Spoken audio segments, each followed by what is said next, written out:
Куттуктоо маселеси боюнча мына Ошто өтө көп таралып кетти WhatsApp'tan. Жумма мубарак деп айтса, бул деген тозоктун сөзү паланты күн деген анча мынча келип атат WhatsApp'tan.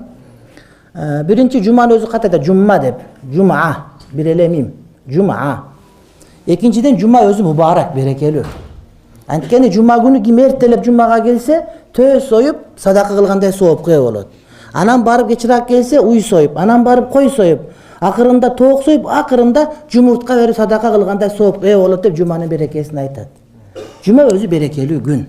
Андан сырткары жума күнү ушундай бир убакыт бар, ким дуа кылса ошол убакыт туш келип калса, дуасы кабыл болот деген. Жуманын берекеси бар.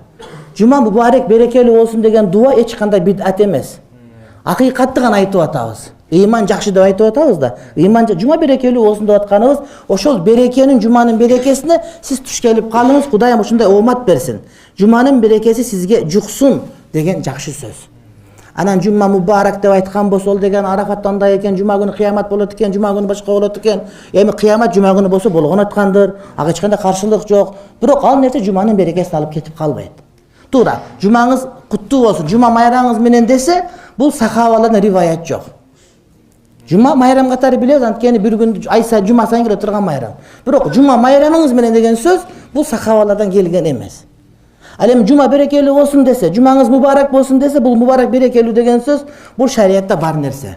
Бардыгыбыз жуманын бери үмүт кылабыз. Жуманын берекесин үмүт кылабыз демек, ага эч кандай проблема кылбаш керек. Жанагы бөйрөктөн шыйрак чыгар, жумурткадан кыр чыгаргандар андесин көбөйө берет экен, кээ бир адамдарда илхам болот экен. Кичине маалымат билип алып, ошону эле чоң кылып, ачтып, башка кылып, дүйнөнүн баарына сүйлөп, жанагы сөз бар кыргызда.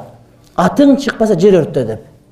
Эч ким сени тааныбайт, билбейт, шейх урматтабай айткан болсо, бир маалымат айтып койсоң, эч кимде жок сөздү, элдин баары деп сени асманга чыгарып алат. Андай болбош керек, урматтуу бир тууган.